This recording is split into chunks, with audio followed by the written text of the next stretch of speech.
할렐루야. 지나간 명절 잘 지내셨습니까? 우리나라는 참 복 있는 나라 같아요. 다른 나라는 신정밖에 안 세는데 우리는 신정 세고 돌아서서 부정도 세니까 복을 한 번 받을 거 두 번밖에 두 번을 받게 되니까 아마 이 나라는 잘 사는 나라가 될 거고, 또 우리가 애국가를 부를 때도 하나님이 보호하사라는 우리가 가사를 부를 때마다 하나님이 이 나라를 지켜주셔서 지금까지도 살아왔던 것 같습니다. 그러니까 이 나라가 잘 되려면 또 가정이 잘 되려면 개인이 잘 되려면 하나님이 보호하는 사람, 보호하는 가정, 보호하는 여러분 개인이 되기를 다시 한번 주님의 이름으로 간절히 축복합니다. 우리가 이제 물어볼 때 추석 명절 잘 보내셨습니까? 라고 인사를 하는데, 지금은 이 얼굴을 맞대고 인사하는 건 자체만으로도 아마 잘 보냈어요. 그렇지 않으면 이제 연세들이 있으시니까 요양병원이나 아니면 뭐 우리가 보지 못할 환경에 놓이게 될 겁니다. 그러니까 보인다는 것 자체가 우리가 복이고 또 인사가 되리라 생각되어집니다. 우리가 보편적으로 이제 가족들을 만났으면 이제 대다수 이제 뭐 음식들을 드신 후에 뭐 요새는 노래방 같은 데도 많이 간다고 그러더라고요. 노래방에 가면은 너나 나나 할 거 없이 그런 얘기를 해요. 야, 네 18번 한번 불러봐라. 이렇게 얘기를 해요. 18번을 불러보라고. 근데 이 18번이라고 하는 말이 제가 좀 찾아보니까 우리나라 말이 아니더라고요. 원래 이 18번이라고 하는 말이 그 일본 그 노래를 부르던 그 가무단, 거기서 자기가 이제 잘 부르던 노래의 악보를 어떤 한 상자에다가 별도로 집어넣은 거예요. 그리고 이제 내가 잘 부를 만한 노래들을 그 상자에서 이제 꺼내가지고 그 노래를 이제 부르게 되어졌는데, 그 상자 이름을 이제 일본말로 다 말하고 우리말로 말하면 18번이야 이렇게 표현을 하는 거예요. 그래서 18번이라고 하는 말은 자기가 잘하는 거, 우리가 세상말로 말하면 왜 그러면 18번이라고 그러면 한국에서는 부르게 되어졌느냐, 일본에서는 18번이라는 게 행운의 숫자일 수도 있고, 또 어떤 분들은 또 노래방에 가면은 우리나라가 이제 노래방이 이제 뭐 번호를 먹여서 이렇게 부르잖아요. 일본어로 말하면 가라오케인데, 그 가라오케가 첫 번째 이제 노래를 번호를 이렇게 매겼대요, 이렇게. 근데 그 번호를 매길 때 1번, 2번, 3번 해갖고 18번 정도 그 번호가 자기가 잘 부르는 번호 노래래. 그래서 야 18번 불러 하면은 내가 늘 잘 부르던 번호 그 노래. 또 18번이라는 게 행운의 번호. 왜? 그 노래를 잘 부르면 칭찬도 받고 또 자랑도 하고 그래서 행운의 숫자일 수도 있고 가라오케의 번호일 수도 있다. 근데 이게 우리나라 말이 아니고 일본에서 이제 건너온 얘기라고 합니다. 뭐 어쨌거나 노래에도 18번이 있는가 하면 신앙생활하는 여러분에게도 18번이 있어야 돼요. 예를 들면 나는 기도를 18번 잘하는 사람입니다. 아니면 찬양을 잘하는 사람입니다. 아니면 나는 전도를 잘하는 사람입니다. 신앙의 18번이 뭐냐고 물어보면 머리 긁지 마시고 그냥 한순간에 나와야 돼요. 세상 사람들이 18번 그러면 뭐 하고 그냥 자동적으로 뛰어나오거든. 믿음의 18번 그러면 여러분이 나는 말씀, 나는 기도, 나는 찬송, 나는 전도, 나는 봉사, 나는 헌금, 나는 뭐 이렇게 한 번에 자기가 잘하는 게 뭐예요? 있어야 돼요. 그러니까 한 가지만 18번이 아니라 많은 것을 18번으로 가지고 있다면 그 사람은 뭐예요? 신앙적으로 복을 받은 사람이고, 세상적으로도 말해도 노래가 다양하면 사람들에게 인정도 받잖아요. 그러니까 여러분과 제가 오늘도 18번을 가지고 있는 성도가 되자. 18번. 세상에만 18번이 있는 게 아니라 신앙에도 18번이 있는 여러분과 제가 되기를 주님의 이름으로 간절히 축복합니다. 오늘 마태복음 9장 9절로부터 13절 있는 말씀은 우리가 잘 아는 대로 이 마태에 관한 이야기를 하려고 하는 거예요. 근데 이전과 이후라고 하는 제목을 삼았는데, 이전은 뭐냐면 마태가 되기 전에 원래 그 사람의 이름이 레위예요. 레위. 그 사람의 원래 이름은 레위고 예수님이 그 사람을 부를 때 마태라고 불렀어요. 그래서 이전과 이후, 다시 말하자면 예수님이 부르기 전과 예수님이 부른 후의 삶이 어떻게 되어졌느냐, 어떻게 바뀌었느냐. 그럼 오늘 우리도 이전과 이후를 어떻게 설명할 거냐.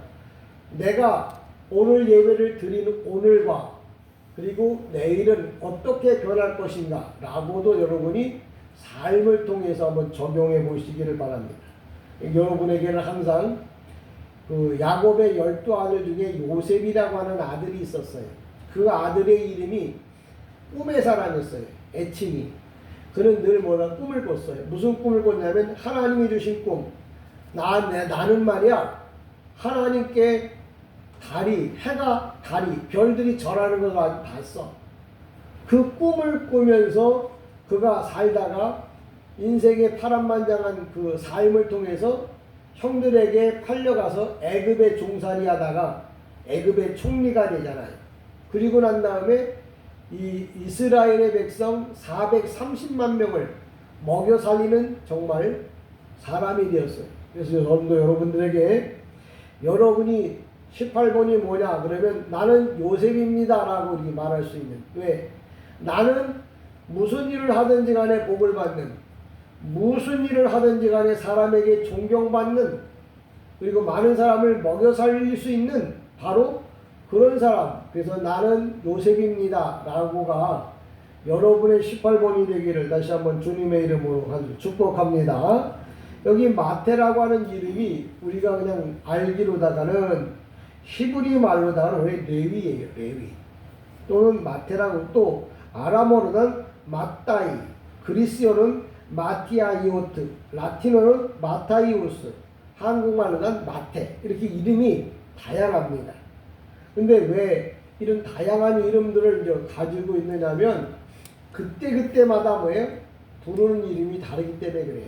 그러니까 여러분들이 교회에 왔을 때는 성도 또는 권사, 집사, 목사 이렇게 부르잖아요. 근데 세상에 나가면 뭐 사장님부터 시작해가지고 각종 여러분의 어떤 직위가 있을 거예요. 근데 오늘도 레위라고 하는 이름과 마태라고 하는 이름 동일한 사람인데, 레위라는 말이 무슨 뜻이냐면 하나님과 연관되어진, 그러니까 사람과 하나님을 이어주는 사람이 원래 레위였어요. 레위지파라고 하는 말은 여기서 있는 목사를 구약시대에는 레위지파에 속해 있는 사람이라 그랬어요. 그래서 목사가 여러분들이 하나님의 뜻이 어떤 건지 모를 때 위로부터 하나님의 말씀을 받아서 목사가 대신 전해주는 거예요. 그래서 레위지파인데, 이 레위지파인 마태가 하나님의 일을 하지 않고 세상과 관계를 맺었어요. 그래서 하나님과 관계를 맺어야 되는데 돈과 관계를 맺고 세상과 관계를 맺다 보니까 그 마음속에 늘 불평과 원망이 있었어요. 그러던 날 어느 날 바로 왜냐면 예수님께서 그 길을 지나가시다가 이제 세관에 앉아있는 레위를 보시고 하나님께서 이름을 바꿔주십니다. 뭐라고 바꿔주느냐면 야, 너 마태 아냐? 왜 마태라고 그랬냐면 레위가 원래 하나님의 일을 하도록 부름받은 사람이었어. 근데 하나님의 일을 안 하고 세상과 관계를 맺으면서 살아가다 보니까 그게 만족할 것 같았었는데 늘 마음에 부담이 있는 거예요. 내가 주님의 일을 해야 되는데, 하나님을 기쁘시게 하는 일을 해야 되는데 내가 그 일을 하면서 세상에 있다고 하는 것 자체가 뭐예요? 괴로운 거였어요. 근데 그 길을 지나가던 어느 날 예수님께서 그를 보고 야, 이제 네 이름이 마태다. 마태라고 하는 말은 뭐냐면 하나님의 선물이란 뜻이에요. 원래 레위는 뭐냐면 하나님과 사람을 이어주는 사람이었는데, 이 레위가 하나님과 사람을 이어주지를 않고 물질과 세상과 이어주는 역할을 했다. 물질을 바라다 보고 물질을 얻으려고 했던 사람이 뭐냐면 레위였다는 거예요. 그러니까 하나님께서 주신 그 이름대로 살아야 되는데 하나님이 주신 이름대로 안 살고 자기가 생각한 방식대로 살다 보니까 마음의 참 평화를 얻을 수가 없었어요. 여러분들이 마음에 참된 평화가 없다는 말은 내가 하나님의 주신 뜻대로 살지 못하기 때문에 마음에 참 평화가 오지 않는다는 거예요. 그러면 내가 마음에 참된 평화를 얻기 위해서는 예수님이 주신 그 이름의 뜻대로 예수님이 그 부르신 그 사명을 가지고 살아가야 된다고 하는 말을 오늘도 이야기를 합니다. 오늘 본문의 말씀을 이제 살펴보면 원래 이 마태는 레위는 직업이 세리였어요. 근데 이 사람은 한 번도 세상 사람들이 이름을 불러본 적이 없어요. 이름을 불러준 적이 없어요. 그냥 세리 그렇게만 불렀어요.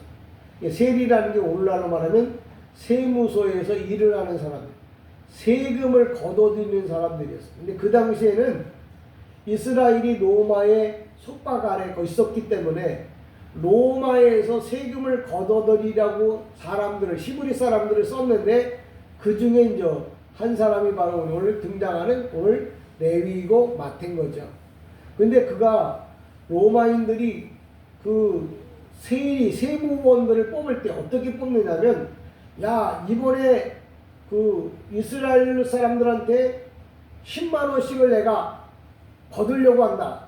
이걸 10만 원을 거둘 수 있는 사람, 10만 원을 거둘 줄 아는 사람 경쟁 입찰을 붙이는 거예요. 그러면 저마다 세리가 되고 싶어서 저마다 이제 써내요. 어떤 사람은 내가 10만 원을 받으면 예를 들면 내가 4만 원, 뭐 6만 원은 내가 로마에다 내고 4만 원은 내가 먹겠습니다라고 써놓는 사람이 있는가 하면 어떤 사람은 뭐 4만 원, 10만 원 중에서 6만 원은 내가 로마에다 내고 4만 원은 내가 경비로 쓰겠습니다. 그래서 근데 이 마태는 이 세리는 레위는 뭐냐면 내가 10만 원을 만약에 받았다. 그러면 그 중에서 8만 원은 내가 로마에다 내고 2만 원만 내가 쓰겠습니다. 2만 원 갖고 생활할 수가 없는 거거든요.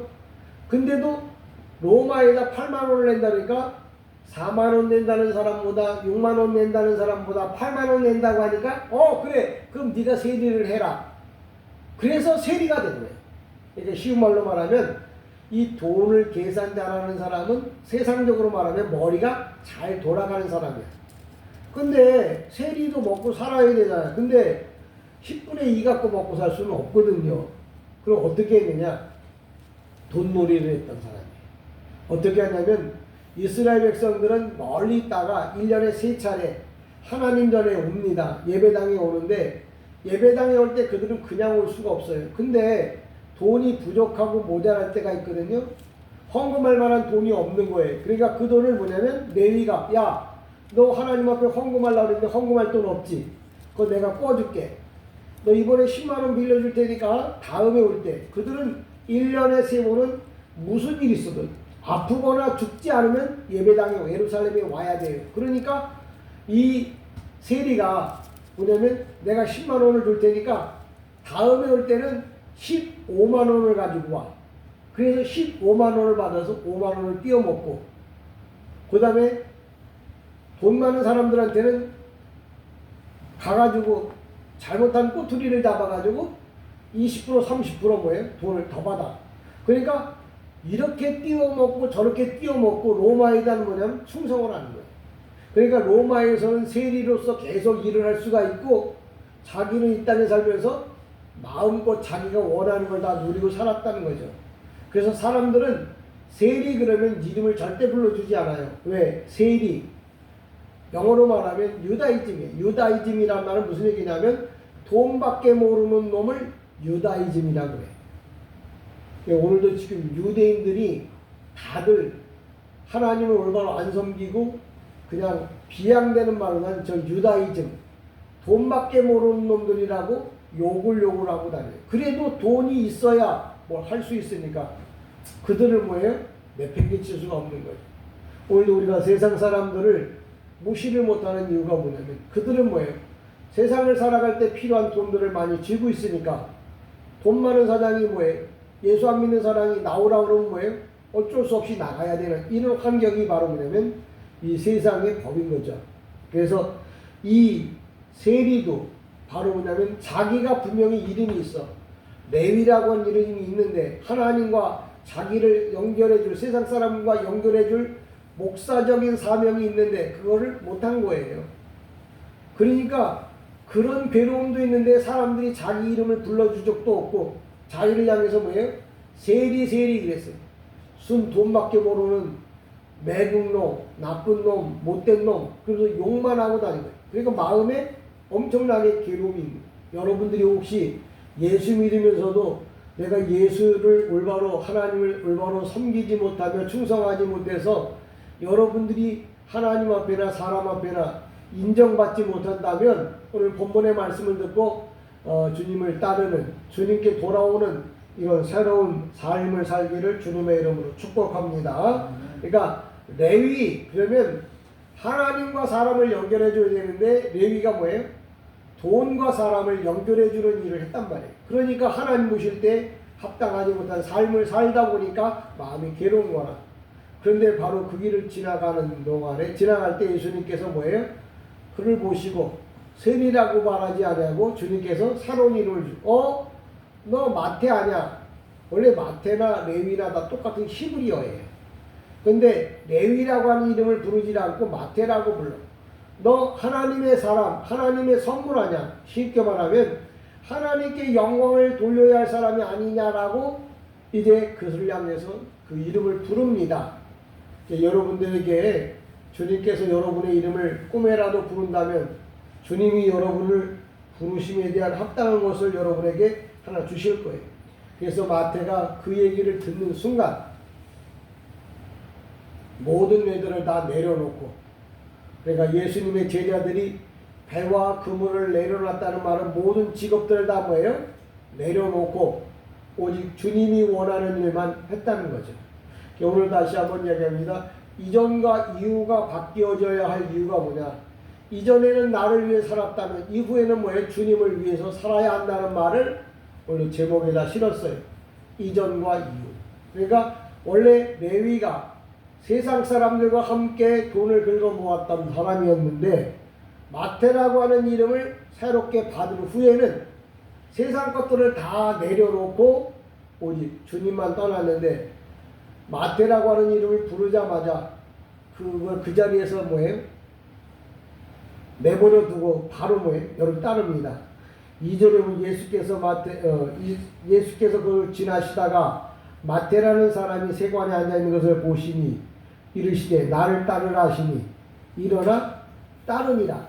일어나 따르니라고 했는데 어떻게 일어났느냐면 우리가 잘 아는 헬라어에 뭐냐면 아코로데이라고 아코로데이라고 하는 말은 현재 명령이에요. 현재 명령.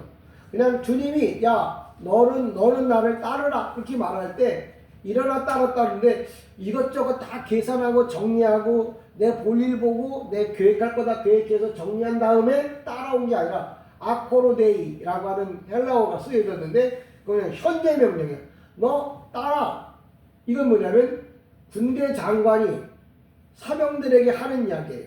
오히려 주님은 여러분들에게 나를 따라오라고 할 때 야 이것저것 아들, 딸, 남편, 자식 다 돌아본 다음에 나를 따라오라 이렇게 말하지 않고 아콜라데이, 뭐냐면 지금 현재 즉석에서 지금 이 자리에서 너는 나를 따라오라 이렇게 명해요. 근데 그 얘기를 듣고 바로 뭐냐면 이 마태가 자기의 모든 업무들을 다 그냥 그대로 놔둔 채로 뭐예요? 그 자리를 떠납니다. 근데 마태가 전승에 의하면, 전해져 내려오는 이야기에 의하면 마태가 세관에 있던 모든 것들을 다 내려놓고 왔는데 딱 한 가지를 가지고 왔어요.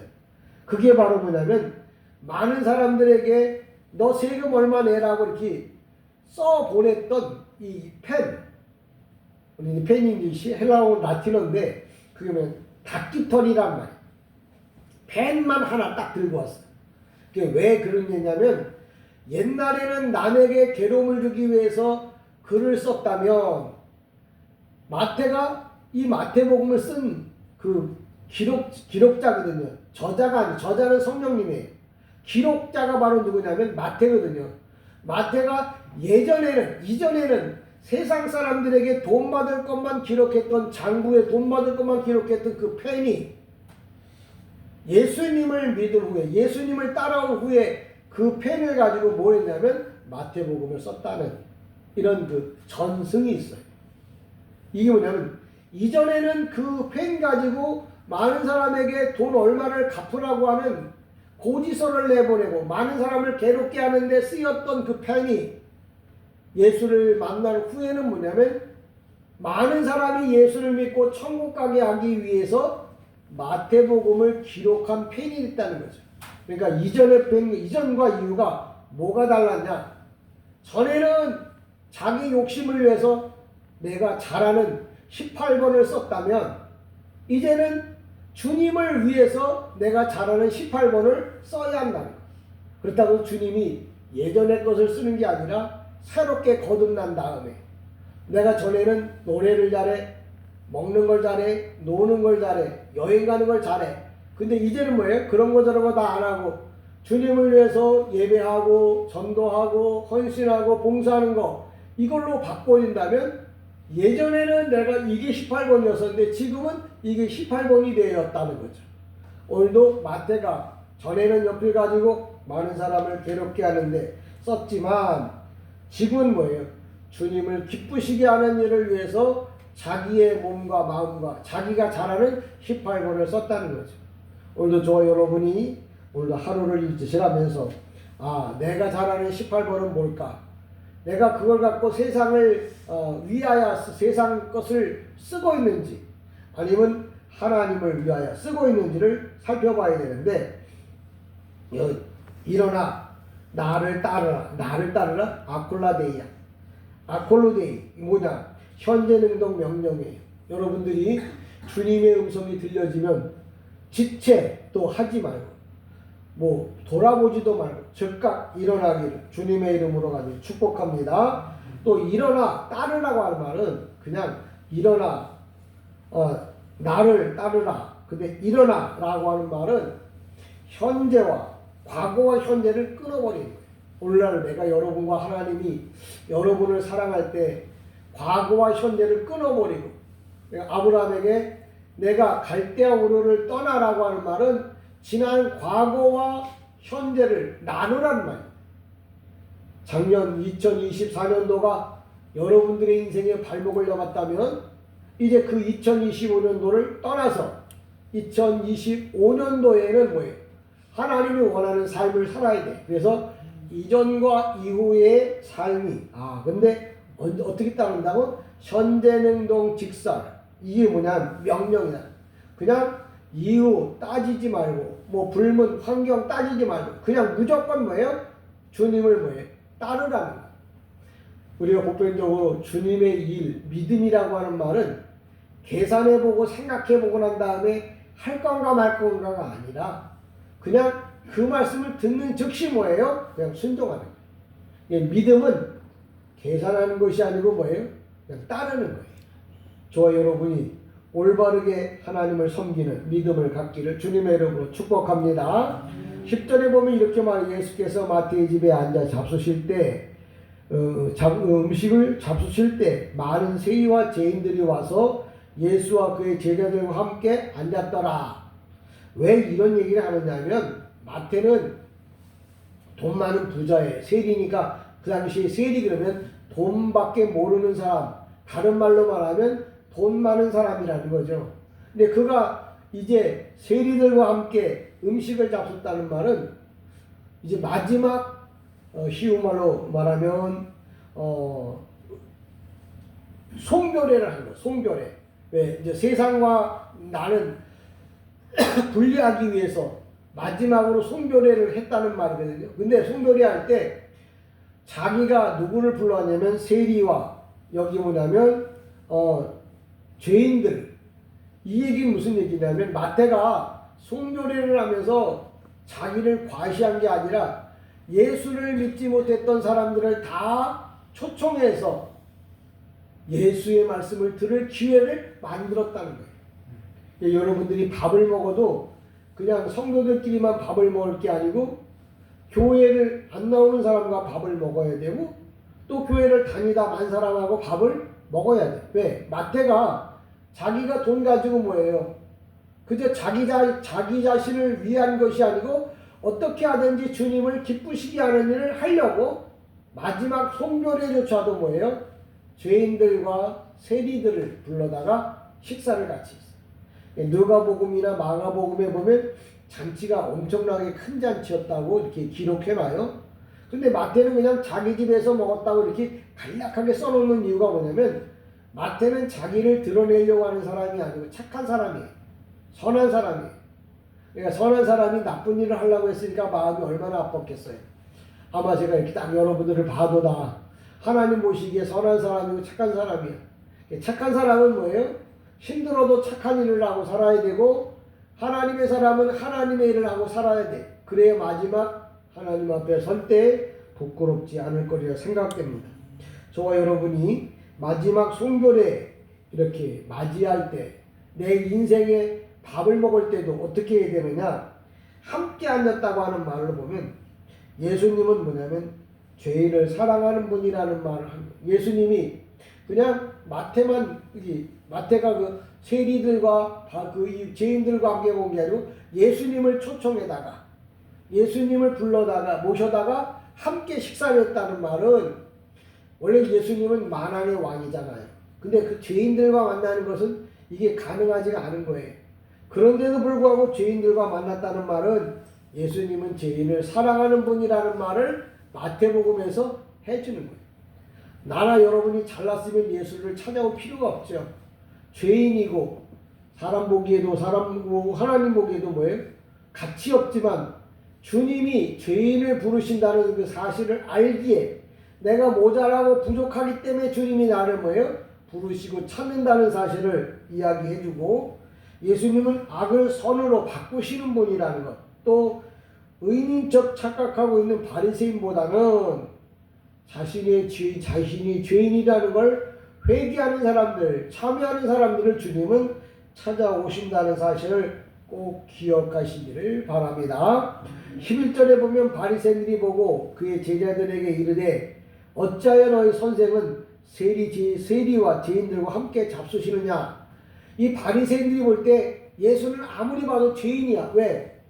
죄인이 아니라면 자기들과 밥을 같이 먹어야 되는데 세리들하고 밥을 먹는 거 보니까 저게 뭐예요? 똑같은 죄인이구나라고 예수님을 비방하는 거죠. 그러니까 예수님을 비방한다고 하는 말은 자기들하고 놀아야 되는데 죄인들하고 노니까 예수님이 이 바리새인들이 우습게 본 거예요. 다시 설명하면 그런 거죠.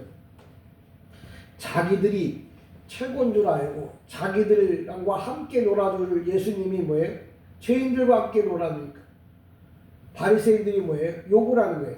역시 예수님은 죄인이야. 왜? 노는 거 보니까 죄인들하고 노는 거 보니까 죄인이지. 우리는 의인이니까 의로운 사람하고 노는 거야. 이렇게 이야기를 하는 거예요. 이제 그때 예수님께서 이제 하시는 말씀이 뭐라고 그러냐면 예수께서 그 얘기를 들으시고 이르시되 건강한 자에게는 의사가 쓸데없다. 이게 뭐냐면 예수님이 이 말씀을 하시지만 이게 예수님이 말씀하시기 전에 그 당시에 많은 사람들이 했던 그 이야기 중에 하나예요. 의사가 왜 필요하냐? 의사는 어디에 있어야 되느냐? 그걸 모두 다 알고 있었어요. 예수님도 그 이야기를 갖다가 쓰신 건데 예수님이 쓴 건 아니에요.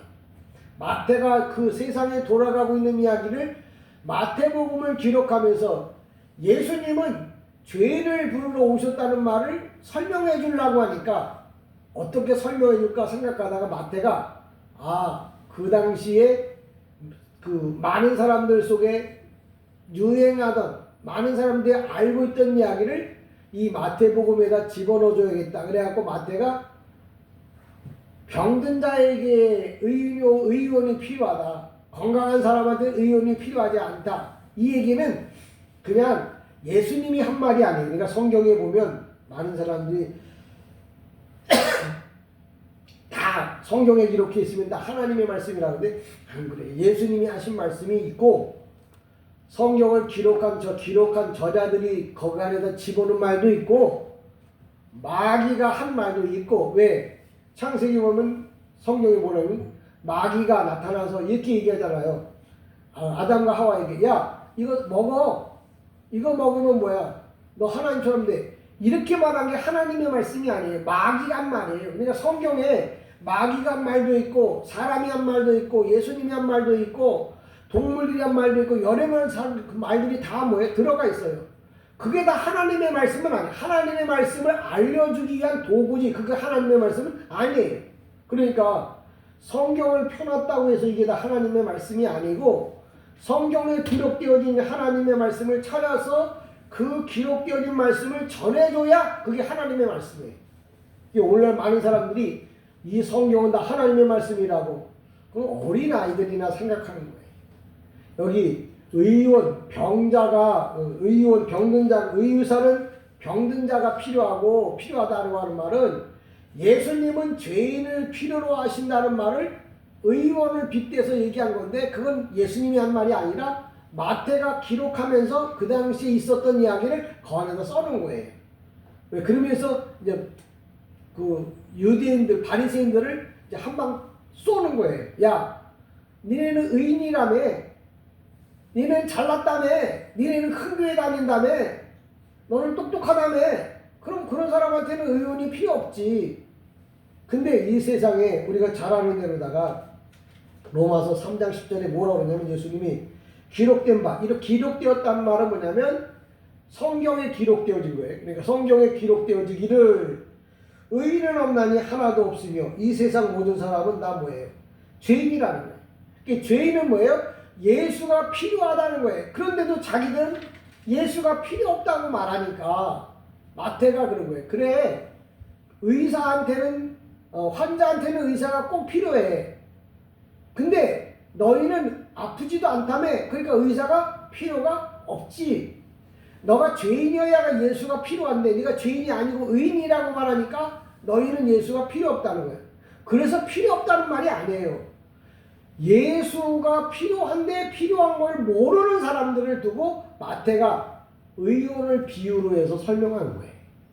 그러니까 성경에 기록되어졌다고 다 성경이 아니고 사탄이 한 말도 있고 사람이 한 말도 있고 여러 가지 말들이 다 성경 안에 들어왔어요. 그래서 이 들어온 성경 중에서 요거는 예수님이 하신 말씀이에요. 요거는 왜 이 얘기를 사람의 말을 그 마태의 말을 여기 성경에다 써놨냐면 예수님은 죄인을 찾아오시는 분이라는 걸 알려주려고. 왜? 병든 자에게는 의원이 꼭 필요하잖아요.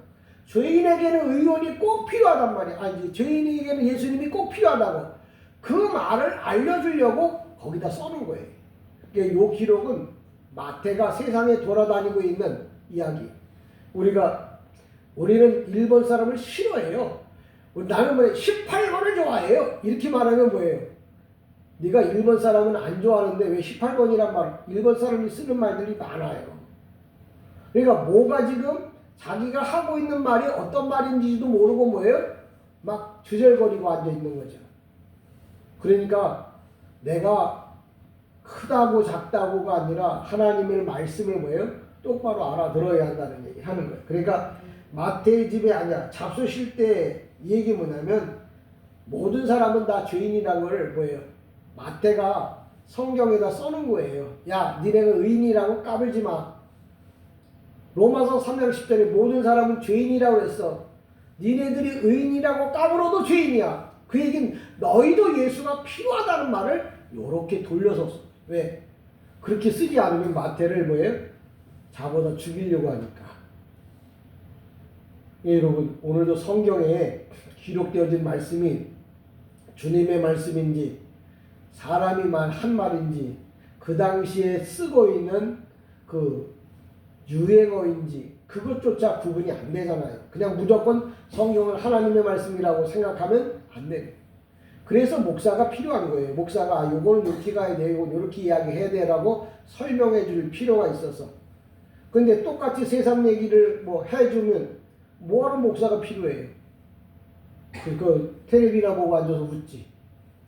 오늘도 주님은 우리에게 이야기합니다. 예수께서 들으시고 이르시되 건강한 자에게 의사가 쓸데없고 병든 자에게라 쓸데있느니라. 이거 예수님이 말한 거잖아. 마태가 그렇게 생각한다고 그냥 성경에 써놓고 예수님이 한 말은 아니에요. 그러니까 이게 간지 긴지 난지 이게 모르고 그냥 막 해겠다고 해서 설교가 되는 건 아니라는 거예요. 이건 이거고 이건 이겁니다라고 이게 그렇게 말해줘야 되는데 전해주는 사람도 그걸 모르니까 지가 하고 싶은 얘기만 하는 거죠.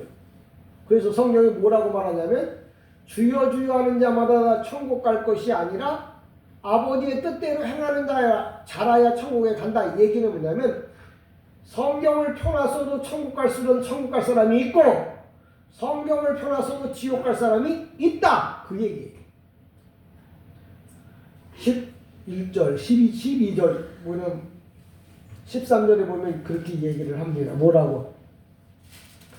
13절에 너희는 가서 내가 국류를 원하고 제사를 원하지 아니하노라 하신 뜻이 무엇인지를 배우라. 이 말은 제사가 필요 없다는 말이 아니에요. 제사를 지낸 사람이 누구냐면 여기 바리새인들이에요. 걔네들은 10의 1조뿐만 아니라 10의 2조, 10의 3조까지 드렸던 사람들이에요. 그런데도 불구하고 주님이 뭐라고 그러냐면 나는 제사를 그런 예배를 내가 싫어한다는 말이 아니라 올바르게 드리는 예배를 나는 원한다 그런 말이에요. 잘못으로 드리는 예배를 1000년을 드려도 그 예배는 주님이 뭐예요? 안 받는다는 거예요. 오늘도 여러분 예배를 드린다고 예배가 아니에요. 그래서 저는 항상 여러분 예배 전 30분 전에 오세요. 찬송하고 회개하고 기도하고 그리고 드려야 예배를 하나님 받으셔요. 라고 하는 얘기가 뭐냐면 나는 너희는 가서 내가 국률을 원하고 제사를 원하지 아니하노라 하신 뜻이 무엇이 국률이라고 하는 뭐냐면 하나님의 사랑과 말씀이에요. 하나님의 말씀, 사랑과 말씀을 알고 드리는 예배를 나는 받지 네가 하고 싶은 대로 하는 예배를 나는 받는 게 아니다라는 말이에요. 근데 바리새인들은 뭐냐면 자기가 하고 싶은 대로 하는 거예요. 근데 그들이 그래요. 아니 나 하고 싶은 대로 하는 게 아니라 성경에 기록되어진 대로 한다고. 예, 성경에 기록되어진 대로 하는데 거기에 뭐가 빠져냐면 하나님의 사랑과 하나님의 국률이 없어요. 형식만 있는 거예요. 보기에 멋있기만 해. 근데 그 안에 예배에 하나님의 사랑이 없는 거예요. 주님이 받으실 만한 예배가 없는 거예요. 그래서 저는 여러분들 예배가 끝난 다음에 오늘 내 설교를 하나님이 받으셨는지도 돌아봐야 되고 주님이 여러분의 예배를 받으셨는지도 돌아봐야 돼요. 그저 이 자리에 와서 자리를 대표놓고 갔다고 이렇게 예배가 되느냐? 아니라는 거예요. 너희는 나서 내가 국류를 원하고 제사를 원하지 아니하노라 하신 뜻이 무엇인가? 제사는 예배예요. 예배를 원하지 않는 건 없어요. 예배를 원하는데 주님이 받을 만한 예배라는 거예요. 예를 들면 이런 거예요. 요새 육순잔치는 안 하니까 칠순잔치로 얘기할게요. 칠순잔치면 부모님이 그 자식들을 키워온 노고를 축하하기 위해서 칠순잔치를 하잖아요. 근데 칠순잔치를 이제는 뭐 간소하게 하기 위해서 집에서 이제 해. 근데 이제 자식들이 그 어머니 칠순잔치라고 이름을 타이틀을 걸어놓고 와가지고는 손자들이 많이 오잖아. 손자들이 와서 일거리를 저지르니까 손자들은 다 뭐해? 엄마한테다 맡기고 딴 방에다 갖다 이렇게 엄마 얘네들 좀 봐줘. 그리고 뭐예요? 새끼들끼리 모여서 막 가라오케 노래도 부르고 말이야 축하한다고 막 불러. 근데 방 안에서는 엄마가 뭐예요? 갇혀가지고 애들 손자 새끼 보느라고 뭐예요? 영광을 하나도 못 받는 거야. 그러면서 뭐라 해요? 끝날 때 엄마 칠순잔치 끝내줬죠? 끝내줬지 지네들만. 부모는 뭐예요? 힘들었던 거예요. 오늘도 우리가 예배를 드려도 그런 거예요. 아 예수님 내가 힘들고 어렵게 와서 오늘 예배 드려줬죠. 근데 예배 동안 예배를 드리는 동안 뭐예요? 예수님 생각을 한 번도 안 하고 예배 끝나고 가서 내가 뭘 해야지, 누구 만나고 커피를 마셔야 되고 누구 만나면 뭐 해야 되고 이러고 앉아있으면서 갈 때문에 예수님 내가 힘들게 와서 예배 드리고 가요. 아시죠? 주님이 뭐라고 그랬어요? 야, 헛소리 그만해라. 자기가 드린 예배를 하나님이 받으시는지 이런 얘기조차 못 들을 거예요. 다들 그냥 교회만 왔다 가면 예수님이 받을 거라고. 여러분, 주여 주여 한다고 예배당에 왔다고 예배를 받는 게 아니라 그 예배를 받으시는 분이 받으셨다고 사인을 해줘야 돼. 내가 오늘 네 예배는 받았어. 그런 예배가 쌓여서 하나님이여 기적도 이적도 표적도 나타나는 거예요. 교회만 다녔다가 아니라. 저는 여러분이 오늘도 주님이 원하는 제사 예배를 드리기를 원합니다. 또 주님은 오늘도 우리를 부를 때 그냥 부르는 게 아니라 우리를 구원하시기 위해서 부릅니다. 주님은 부를 때 두 번 불러요. 첫 번째 출임, 두 번째 재림. 한 번은 주님이 우리를 부르셨어요. 오셨다가 가셨죠? 다시 오실 때 재림, 두 번째 부릅니다. 이게 왜 그러냐면 유대인들은 결혼식을 할 때 꼭 두 번을 초청을 해요. 첫 번째, 몇 년 몇 월 며칠 날 우리가 결혼식을 합니다. 딸이 결혼합니다. 자식이 결혼합니다. 첫 번째 불러. 그럼 다 초청장을 보내요. 그 다음에 결혼식이 있기 하루 이틀 전에 또다시 초청장을 보내요. 몇 년 몇 월 며칠 날 결혼식을 합니다. 그러니까 내일 모레 우리 집에서 결혼식을 합니다. 라고 두 번째 초청장을 보내요. 그리고 나서 초청장을 가지고 온 사람들만 거기에 입장시켜요. 아, 유대인들이 그렇구나. 그 얘기가 아니라 주님도 우리는 첫 번째 와서 나를 믿고 천국 간다고 첫 번째 초림하셔서 오셔서 얘기합니다. 두 번째 오셔갖고 뭐예요? 오시기 전에 이제 내가 갈 거니까 결혼식 할 거니까 오라고 그때 부릅니다. 그때 어떻게 부르냐면 초청장을 갖고 와요. 초청장이 뭐냐면 유대인들에게는 결혼식에 참여할 때 그 결혼식장 앞에서 옷을 나눠줘요. 하얀 옷을 나눠줘요. 그 옷을 입고 파티에 들어가야 돼. 천국에 들어갈 때도 여러분 흰옷을 나눠줄 거예요. 그렇다고 해서 흰옷이 아니라 예수 피로 깨끗이 씻음받은 구원받은 성도의 증표를 가지고 와야, 그 표를 가지고 와야 천국 들어가요. 아무 색깔의 옷, 내가 원하는 황금을 다 치장을 하고 와도 그거는 다 소용없어요. 그 집에서 나눠주신 주는 옷을 그 위에다 입어야 그 파티에 갈 수 있어요. 여러분, 이 세상에서 아무리 부귀영화 번쩍번쩍대는 옷을 입고 와도 하늘나라 갈 때는 예수의 피로 깨끗이 세탁한 옷을 입어야 돼. 그러니까 세상과는 하나도 안 보이는 거예요. 내가 그걸 얻기 위해서 개고생을 했다고 할지라도 그건 아무 소용이 없는 거야. 예수가 주는 옷을 입어야만 돼. 그래서 유대인들의 결혼식과 천국에 대한 비유를 이렇게 설명한 거예요. 그러니까 주님이 옷 나눠줄 때 여러분 예수 피로 깨끗이 씻김을 받은 옷, 보혈의 피로 깨끗이 씻은 옷, 그 옷을 주님이 나눠줘요. 천사가 나눠주겠죠. 그 옷을 입고 하늘나라에 입장하는, 바로 그걸 뭐예요? 구원받은 성도라고. 저는 여러분들이 이 땅에서 아무리 부귀영화에 번쩍거리는 옷을 입었다 할지라도 천국 갈 때는 다 뭐예요? 예수의 옷으로 가리워진다는 거. 그러니까 공로가 누구만 나타나? 예수 공로만. 오늘도 예수 공로만 드러내는 그 하나님의 사람이 되기를 주님의 이름으로 간절히 축복합니다. 아멘. 기도합니다.